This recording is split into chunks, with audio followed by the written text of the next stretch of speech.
নমস্কার বন্ধুরা, প্রতিদিনের রান্নাঘরের সবাইকে স্বাগত। আজ আপনাদের সঙ্গে শেয়ার করছি পুঁই ফুলের রেসিপি। এই পুঁই ফুলের রেসিপিটি গরম ভাতের সঙ্গে থাকলে এক থালা ভাত নিমেষে শেষ হয়ে যাবে। চলুন এবার রেসিপিটি শুরু করা যাক। প্রথমে আমি পুঁই ফুলগুলো কেটে পরিষ্কার করে ধুয়ে নেব। গ্যাসের মধ্যে আমি একটা কড়াই বসিয়ে দিয়েছি। কড়াইটা গরম হলে দিয়ে দিচ্ছি সরষের তেল। তেলটা গরম হয়ে গেলে ফোড়নে দিয়ে দিচ্ছি কালো জিরে। কালো জিরেটা কয়েক সেকেন্ড তেলের মধ্যে নেড়ে নেব। কালো জিরেটা কয়েক সেকেন্ড তেলের মধ্যে নেড়ে দিয়ে দিচ্ছি পেঁয়াজ কুচি। পেঁয়াজ কুচিটাও তেলের মধ্যে ভেজে নেব। পেঁয়াজটা খুব একটা বেশি ভাজবো না, একটু হালকা ভেজে এর মধ্যে দিয়ে দেব আলু বেগুন। আলু বেগুনটাও তেলের মধ্যে নেড়ে নেব।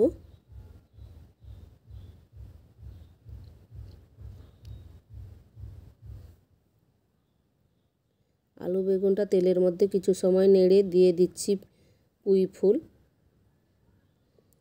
পুঁই ফুল এবং আলু সব কিছু একসঙ্গে ভালো করে তেলের মধ্যে নেড়ে নেব।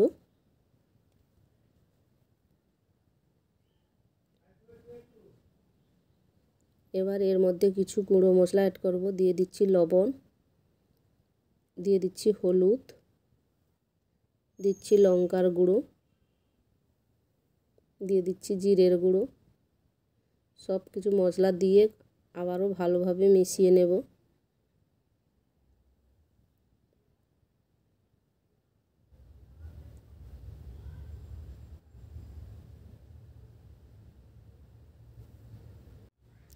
সবজিগুলো তেলের মধ্যে নেড়ে এবার ঢাকা দিয়ে দেব।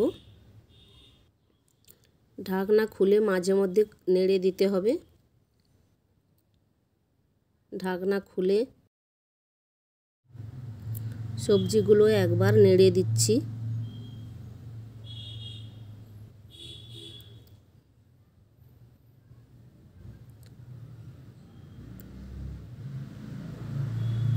সবজিগুলো একটু নেড়ে আবারও ঢাকা দিয়ে দিচ্ছি।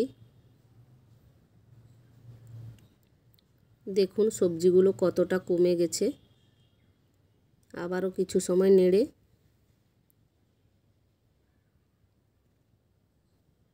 সবজিগুলো একটু নেড়ে দিয়ে দিচ্ছি সর্ষে বাটা।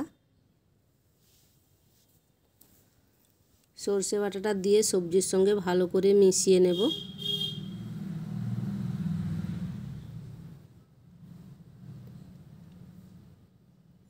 সর্ষে বাটাটা দিয়ে সবজির সঙ্গে ভালো করে নেড়ে এর মধ্যে দিয়ে দিচ্ছি মশলার বাটি ধোয়া জল। আবারও আর একটু জল দিয়ে দিচ্ছি। জল দিয়ে সবজিগুলো নেড়ে দিচ্ছি।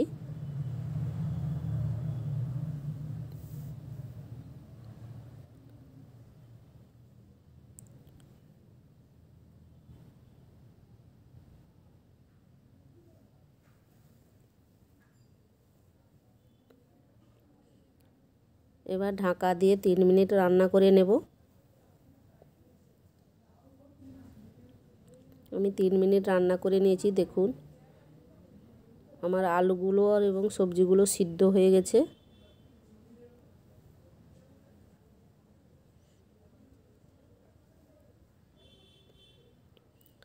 ভালো করে নেড়ে জলটা শুকিয়ে নেব। আমার তৈরি হয়ে গেল এই পুঁই ফুলের রেসিপি। রেসিপিটি কেমন লাগলো অবশ্যই কমেন্টে জানাবেন। রেসিপিটি ভালো লাগলে লাইক এবং অনেক অনেক শেয়ার করুন। আর চ্যানেলটিকে সাবস্ক্রাইব করার অনুরোধ রইল। ভিডিওটি শেষ পর্যন্ত দেখার জন্য অনেক অনেক ধন্যবাদ।